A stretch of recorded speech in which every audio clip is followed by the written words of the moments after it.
अस्सलाम वालेकुम students, welcome back to the channel. उम्मीद है आप सब लोग खैरियत से होंगे। इंट्रोडक्शन टू लॉ की सीरीज को आगे बढ़ाते हुए आज हमने लेक्चर 6 डिस्कस करना है। तो इस लेक्चर को स्टार्ट करने से पहले हम एक क्विक रिकैप लेंगे कि अभी तक हमने इंट्रोडक्शन टू लॉ की सीरीज के अंदर क्या क्या चीज़ें सीखी हैं। तो सबसे पहले हमने इंट्रोडक्शन टू लॉ के अंदर लॉ की डेफिनेशन को देखा था। उसके बाद हमने इसकी एवोल्यूशन को देखा था कि किस तरह से लॉ ग्रेजुअली डिवेल्प हुआ है सोसाइटी के अंदर। उसके बाद हमने क्लासिफिकेशन ऑफ लॉ को डिस्कस किया था। क्लासिफिकेशन ऑफ लॉ को डिस्कस करने के बाद हमने लॉ की टाइप्स को देखा था। लास्ट लेक्चर के अंदर हमने जो लॉ के अंदर डिफरेंट स्कूल ऑफ थॉट्स हैं उसको हमने डिस्कस करना स्टार्ट किया था। उसके अंदर हमने नेचुरल लॉ थ्योरी हमने उसको डिस्कस किया था। नेचुरल लॉ थ्योरी के बाद आज के इस लेक्चर के अंदर हम लोग डिस्कस करेंगे एनालिटिकल स्कूल ऑफ लॉ। तो एनालिटिकल स्कूल ऑफ लॉ के अंदर क्या क्या चीज़ें आती हैं वो सारी चीज़ें इसके अंदर डिस्कस करेंगे। और उम्मीद है आज के इस लेक्चर के बाद आपका एनालिटिकल स्कूल ऑफ लॉ के बारे में जो कन्फ्यूजन्स हैं या जो चीज़ें आपको पहले समझ नहीं आती, तो आज के इस लेक्चर के बाद आपकी सारी जो कन्फ्यूजन्स हैं वो क्लियर हो जाएंगी। तो आज के लेक्चर के अंदर हम लोगों ने डिस्कस करना है पॉजिटिव लॉ थ्योरी को। स्क्रीन के ऊपर आपके सामने ये नजर आ रही होगी स्लाइड्स। तो बेसिकली हमने देखना है पॉजिटिव लॉ थ्योरी। थ्योरी क्या होती है, लास्ट लेक्चर के अंदर भी मैंने आपको एक्सप्लेन किया था कि theory basically set of ideas होती हैं, प्रेपोजिशंस होती हैं, डिफरेंट जो जूरिस्ट होते हैं उनके थीसिस होते हैं किसी भी चीज़ को एक्सप्लेन करने के लिए। वो चीज़ जो जिसकी कॉमन अंडरस्टैंडिंग नहीं है सोसाइटी के अंदर, लोग उस चीज के बारे में ज्यादा डिटेल के अंदर नहीं समझते, तो उस चीज को एक्सप्लेन करने के लिए जो जूरिस्ट होते हैं, साइंटिस्ट होते हैं, उसके बारे में अपने रिसर्च पेपर, थीसिस वगैरह लिखते हैं। तो वो तमाम थीसिस, तमाम प्रेपोजिशन, सेट ऑफ आइडियाज जो पॉजिटिव लॉ को एक्सप्लेन करने के लिए लिखे गए हैं वो हैं पॉजिटिव लॉ थ्योरीज। तो उनको आज हम आज की इस वीडियो के अंदर उसको डिस्कस करेंगे और देखेंगे वो किस चीज के बारे में स्कूल ऑफ लॉ के अंदर डिस्कशन होती है। तो आज की इस वीडियो के अंदर की स्क्रीन के ऊपर आपको पॉइंट्स नजर आ रहे हैं, 5 पॉइंट। इन 5 पॉइंट्स को हम लोग डिस्कस करेंगे। इसके बैकग्राउंड को, इसके डिफरेंट नेम्स जो सोसाइटी के अंदर जिसकी वजह से हम इसको पहचान सकते हैं, इसकी डेफिनेशन को, इसके कैरेक्टरिस्टिक्स को और इसके क्रिटिसिज्म को जो डिफरेंट जूरीज की तरफ से इस थ्योरी के ऊपर किया गया, उन तमाम क्रिटिसिज्म को भी हम आज की इस वीडियो के अंदर डिस्कस करेंगे। देखें, अगर हम बात करें इसके बैकग्राउंड की, लॉ एक ऐसी चीज़ है जिसकी ग्रेजुअल जो है उसकी इंप्रूवमेंट हुई है, ग्रेजुअल उसकी डेवलपमेंट हुई है। लॉ कोई एक ऐसी चीज़ नहीं है कि आप रात को सोते हैं और सुबह लॉ बन जाता है। इसकी ग्रेजुअल डेवलपमेंट हुई है डिफरेंट टाइम्स के अंदर। 17वीं 18वीं 19वीं सदी के अंदर इसके ऊपर बहुत ज़्यादा काम हुआ है। अब डिफरेंट टाइम्स के अंदर डिफरेंट जूरिस्ट इसके ऊपर काम करते रहे हैं। अब कुछ जूरिस्ट कहते हैं कि लॉ पहले से मौजूद था, हमने सिर्फ और सिर्फ क्या किया है उसको फाइंड आउट किया। ये नेचुरल लॉ को मानने वाले लोग हैं। अब कुछ लोग कहते हैं कि लॉ तो वो है, डिवाइन लॉ को मानने वाले वो लोग होते हैं, वो कहते हैं कि ये तो अंबिया की तरफ से अल्लाह ताला ने भेजा और हमने उसको फॉलो करना है। कुछ कहते हैं नहीं, आपका जो लॉ डेवलप हुआ है वो कस्टमरी लॉ डेवलप हुआ है और हिस्टोरिकल डेवलपमेंट है उसकी, तो इस तरह से सोसाइटी के अंदर लॉ है। अब कुछ कहते हैं नहीं, इस तरह से नहीं है, जो कि आज की हम इस वीडियो के अंदर जो हमारा मेन स्कूल ऑफ लॉ है जिसको हमने डिस्कस करना है, एनालिटिकल स्कूल ऑफ लॉ को, वो कहते हैं ऐसे हर कोई बैठकर लॉ थोड़ी बना देता है। लॉ तो सिर्फ वो होता है जो कि आपकी कानून साज असम्बली बनाती है या आपका सॉवरन इदारा बनाता है, तो सिर्फ लॉ वही होता है। तो ज़रूरी नहीं है कि ये जो डिफरेंट स्कूल ऑफ लॉज हैं ये तमाम के तमाम, कोई एक जूरिस्ट जो है वो हो सकता है एक से ज़ायद स्कूल ऑफ लॉ के ऊपर भी बिलीव रखता हो। तो डिफरेंट टाइम्स के अंदर ये डिफरेंट जूरिस्ट जो है इन्होंने काम किया था, इसके बारे में हम लोग डिस्कस कर रहे हैं इन वीडियोस के अंदर। तो अभी हम लोग आगे चलते हैं और देखते हैं इसके जो डिफरेंट नेम्स हैं सोसाइटी के अंदर पहले से मौजूद हैं, कौन कौन से इसके नाम यहाँ पर मौजूद हैं। जब भी इन नामों के बारे में कोई डिस्कशन करेगा तो हमें पता चल जाएगा ये किसके बारे में बात हो रही है, ये एनालिटिकल स्कूल ऑफ लॉ के बारे में बात हो रही है या पॉजिटिव लॉ के बारे में बात हो रही है। तो सबसे पहले हमारे पास जो मौजूद है वो है लीगल पॉजिटिविज्म। आपको लोग पूछेंगे कि लीगल पॉजिटिविज्म के बारे में आप जानते हैं, लीगल पॉजिटिविज्म क्या है? या तो आपको कहेंगे लीगल पॉजिटिविज्म, या आपको कहेंगे प्रॉपर लॉ, या आपको कहेंगे पॉजिटिव लॉ। तो ये तमाम चीज़ें जो है एक ही जैसी हैं। इसके अंदर दो चीज़ें हैं। बेसिकली ये वो वाले लॉज होते हैं जो कोई आपकी जो स्टैट्यूटरी बॉडी होती है, जो लेजिस्लेटिव बॉडी होती है वो बनाती है, और उसके बनाने के बाद जो लॉज बनते हैं वो पॉजिटिव लॉज होते हैं। और ये प्रॉपर लॉज भी होते हैं क्योंकि इनके पीछे सैंक्शंस होती हैं। ये ऐसे लॉज नहीं होते कि घर में आपके अब्बा जी ऑर्डर करते हैं उसके पीछे सैंक्शंस नहीं होते। ये कंपल्शन होती है, जो लॉज बनाए हैं आपकी स्टेट ने आपको वो मानने होते हैं। अगर आप वो नहीं मानते तो आपको लॉ इन्फोर्समेंट इदारे जो हैं उनके थ्रू आपको ये बनवाए जाते हैं और आपके ऊपर अप्लाई किए जाते हैं। उसके बाद अगर हम आगे बढ़ते हैं तो हमारे पास मौजूद है एनालिटिकल स्कूल ऑफ लॉ। अब ये एनालिटिकल स्कूल ऑफ लॉ क्या है? एनालिटिकल स्कूल ऑफ लॉ के बारे में जब हम डिस्कस करते हैं तो ये एनालिटिक का वर्ड कहाँ से निकला है? ये एनालाइज से निकला है, स्टडी एग्जामिन और ऑब्जर्व करना। तो इस स्कूल का जो बेसिक मकसद है वो मौजूदा कानूनी निज़ाम और उसके प्रिंसिपल्स को स्टडी करना और उसके मेथड्स को इन्वेस्टिगेट करना है, इसलिए हम इसको एनालिटिकल स्कूल ऑफ लॉ भी कहते हैं। आगे बढ़ते हैं, हमारे पास मौजूद है ऑस्ट्रेलियन स्कूल ऑफ लॉ। तो अगर कोई आपको कहता है ऑस्ट्रेलियन स्कूल ऑफ लॉ क्या है, तो वही एनालिटिकल स्कूल ऑफ लॉ है, और इसके जो फाउंडिंग फादर हैं वो ऑस्टिन है, इसलिए इसको ऑस्ट्रेलियन स्कूल ऑफ लॉ भी कहा जाता है। अब हमारे सामने मौजूद है ऑस्टिन की डेफिनेशन। ऑस्टिन के बारे में मैंने अभी आपको बताया कि ऑस्टिन जो है वो फाउंडिंग फादर है एनालिटिकल स्कूल ऑफ लॉ के। उन्होंने लॉ को डिफाइन किया है, law is a command of sovereign backed by sanction. अब किसी भी, अगर आप जूरिस को स्टडी कर रहे हैं, किसी भी स्कूल ऑफ लॉ को स्टडी कर रहे हैं, तो आपने देखना है उसके फाउंडिंग फादर की जो स्टडीज हैं, उसकी सारी जिंदगी किस तरह से गुजरी है, उसने जो किताबें लिखी हैं, जो उसने प्रोमोलगेशन की है, जो वहां पर उसके लेक्चर्स हैं, उसके अंदर वो क्या प्रीच करता रहा सारी जिंदगी। तो ऑस्टिन की वाहिद बंदा था इंग्लैंड के अंदर, वो कहता था कि भाई ये आप क्या कहते हैं कि ये कस्टमरी लॉ है, ये मैन मेड लॉ है, ये जज मेड लॉ है। वो कहता है कि लॉ इस तरह से नहीं होता। लॉ के कुछ फीचर्स होते हैं, कुछ इसेंशियल्स होते हैं, अगर वो उसके अंदर ना पाए जाएं तब तक तो वो लॉ ही नहीं बन सकता। तो उसके मुताबिक ये 4 फीचर्स होने चाहिए। तो अगर ये 4 फीचर्स होंगे तभी जो है कोई भी लॉ वो लॉ बन सकता है, या उसको हम प्रॉपर लॉ कह सकते हैं। तो ये फीचर्स क्या हैं, अब इसको हम लोग डिस्कस करते हैं। वो कहता है कि लॉ क्या है, लॉ है कमांड। कमांड किसको कहते हैं? कमांड कहते हैं हम हुक्म को, कि आपको किसी ने हुक्म दिया है तो आपको वो मानना है, या ऑर्डर है। ऑर्डर आपको क्या कौन दे सकता है? क्या आपको कोई भी राह चलता इंसान आपको ऑर्डर देगा, आप मान लेंगे? ऑर्डर वही होगा जो कि आपको सुपीरियर इदारा देगा, सॉवरन इदारा देगा। अब ये सॉवरन इदारा कौन हो सकता है? या तो ये स्टेट हो सकती है, अगर स्टेट नहीं है तो स्टेट के साथ कौन सा दूसरा सॉवरन इदारा है जो लॉ मेकिंग इदारा है आपके मुल्क के अंदर, लेजिस्लेटिव बॉडी, जैसा कि पार्लियामेंट पाकिस्तान के अंदर है। तो ये आपका सॉवरन इदारे हैं जो कि लॉ बना सकते हैं। अगर वो लॉ बना रहे हैं, उनकी तरफ से ये कमांड है, उनकी तरफ से ये रूल्स बनाए जा रहे हैं, तो ये आपको मानने पड़ेंगे। ये कौन कह रहा है? ये ऑस्टिन कह रहा है। तीसरा वो क्या कहता है कि वो तमाम कानून जो कि आपकी सॉवरेन इंस्टीट्यूट बना रही है उसके अंदर सैंक्शंस का होना बहुत ज़रूरी है। सैंक्शन से क्या मुराद है कि एक पाबंदी, जिसको आप लोग क्या कह सकते हैं, या सज़ा जज़ा कह सकते हैं, जो कि आपके ऊपर कंपल्शन है कि आपने लाजमी इसको मानना है। अगर आप नहीं मानेंगे तो कोर्ट ऑफ लॉ के थ्रू आपके ऊपर ये इन्फोर्स किया जाएगा, फिजिकल इन्फोर्स किया जाएगा। मिसाल के तौर पर आपको कहा गया है पीपीसी के अंदर सेक्शन 378 के अंदर कि आपने किसी की चीज़ चोरी नहीं करनी, किसी की चीज़ आपने बिला वजह उठानी नहीं है। अगर आप ऐसा करेंगे तो सेक्शन 379 के अंदर आपको कहा गया है कि आपको 3 साल की कैद हो सकती है, या आपको जुर्माना हो सकता है, या आपको दोनों हो सकते हैं। अगर इसके अंदर सैंक्शन मौजूद ना हो तो वो कहता है कि ये लॉ हो ही नहीं सकता।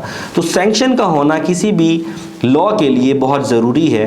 तो ये 3 फीचर्स जो है जो उसने बताए हैं, ये किसके ऊपर जो है अप्लाई हो रहे हैं? ये तमाम के तमाम फीचर्स अप्लाई हो रहे हैं पॉलिटिकल इंफीरियर के ऊपर। उसके अकॉर्डिंग ये सारी के सारे जो फीचर्स होते हैं वो ड्यूटी इम्पोज करते हैं पॉलिटिकल इंफीरियर के ऊपर। और ये कौन बनाता है? पॉलिटिकल सुपीरियर जो लोग होते हैं वो बनाते हैं पॉलिटिकल इंफीरियर के लिए लॉ। पॉलिटिकल सुपीरियर यहाँ पर बैठ के लॉ बनाएगा, और पॉलिटिकल सुपीरियर यहाँ पर कोई भी आम लोग जो हैं, इंफीरियर लोग जो हैं, उनके लिए लॉ बनाएगा और उनके लिए मानना लाजमी है। तो उसकी डेफिनेशन के अकॉर्डिंग ये 4 इसेंशियल्स हैं। अगर ये 4 इसेंशियल्स होंगे तभी आपका लॉ है, अदरवाइज वो रूल्स हो सकते हैं मगर लॉ नहीं हो सकता।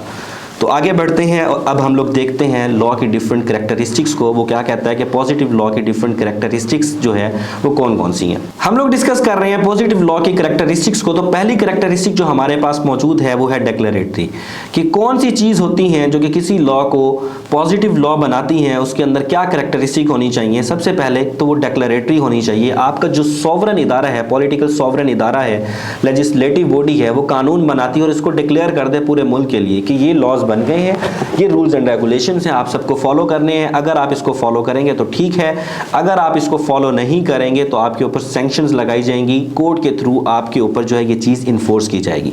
नेक्स्ट हम इसकी कैरेक्टरिस्टिक्स को डिस्कस करते हैं कि ये वो वाले लॉज होते हैं जो कि इम्पेरेटिव होते हैं, हुक्मिया होते हैं सरकार की तरफ से, और तमाम जितने भी पॉलिटिकल इन्फीरियर लोग होते हैं, जो आम जनता होती है, आम आवाम होती है, उनके लिए मानना लाजमी होता है। ये ऐसा नहीं है कि भाई हुकूमत ने कानून बना दिए, मेरा दिल करेगा तो मैं मानूंगा, मेरा दिल नहीं करेगा तो मैं नहीं मानूंगा। तो ये इम्पेरेटिव होता है, गवर्नमेंट की तरफ से होता है, हुक्मिया दर्जा रखती है और ये सबको मानना होता है। उसके बाद पॉजिटिव लॉ की जो तीसरी कैरेक्टरिस्टिक्स है वो है लॉजिकल डिसीजंस।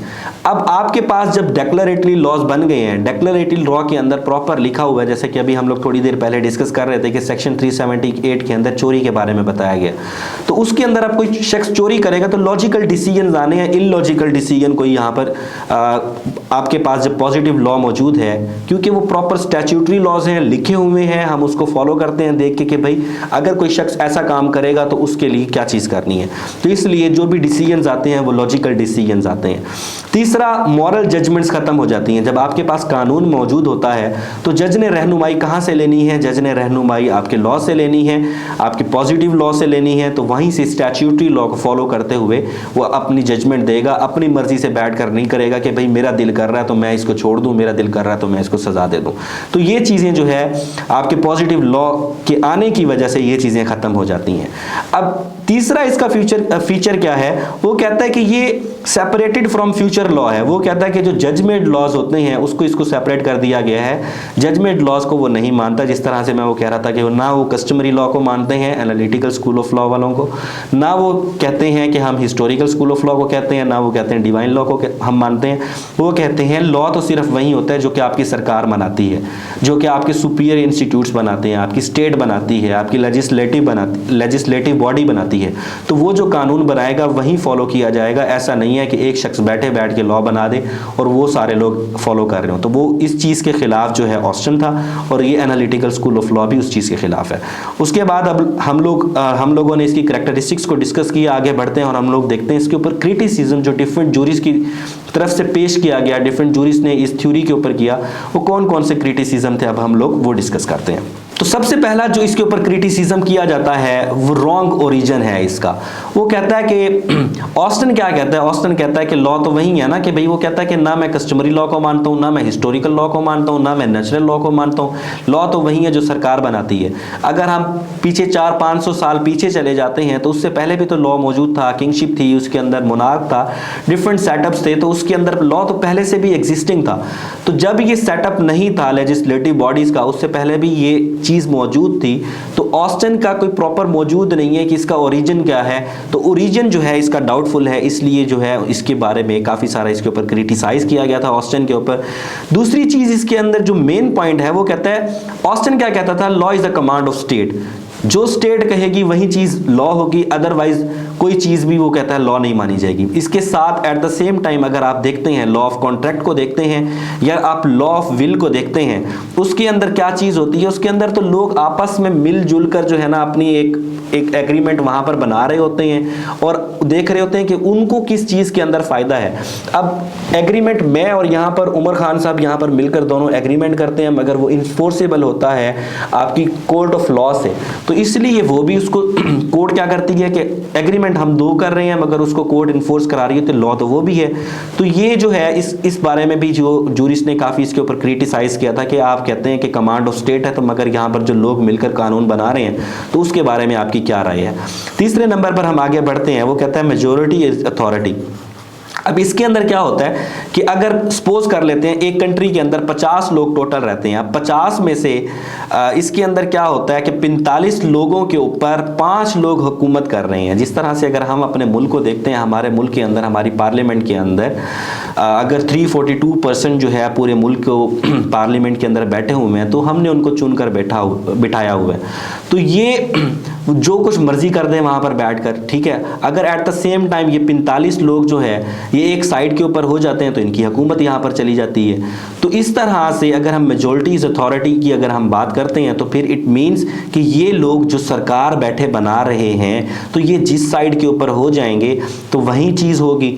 तो ये फिर हम ये चीज़ भी नहीं कह सकते कि यहाँ पर जो स्टेट है वो यहाँ पर चौधरी है और स्टेट जो चीज़ मर्जी चाहे वो कर सकती है। हालांकि यहाँ पर मेजॉरिटी किसकी है, अवाम की है। और अवाम अगर लॉ को फॉलो कर रही है तो वो इसलिए फॉलो कर रही है क्योंकि वो सिविलाइज सिटीजन्स की तरह लॉ को फॉलो करना चाहती हैं। वो नहीं चाहती कि जंगल का कानून हो और प्रॉपर सिविलाइज सिटीजन्स की तरह वो ज़िंदगी गुजारें।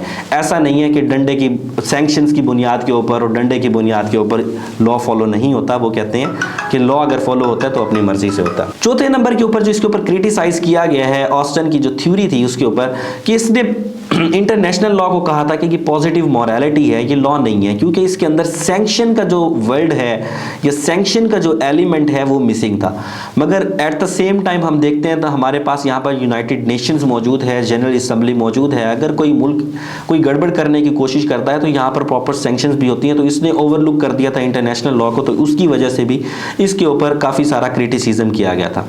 लास्ट के अंदर हम देखते हैं कि हमारे पास यहाँ पर मौजूद है कि all laws are not imperative. इसका मुराद क्या है कि अगर हमारे पास जो प्रोसीजरल लॉज मौजूद हैं, प्रोसीजरल सिविल प्रोसीजरल रूल्स हमारे पास मौजूद हैं, उसके एट द सेम टाइम हमारे पास एविडेंस रूल्स मौजूद हैं, तो वो तो रूल्स हैं और इम्पेरेटिव भी नहीं है, हुक्म भी नहीं है, उसको आपने फॉलो करना है, एक प्रोसीजर है। तो इस तरह से आप तो नहीं कह सकते कि तमाम लॉज जो है वो इम्पेरेटिव होंगे और उसके अंदर सैंक्शंस भी होंगी। तो इसलिए ये वाली जो इसका पॉइंट था वो भी यहाँ पर इसका गलत हो गया।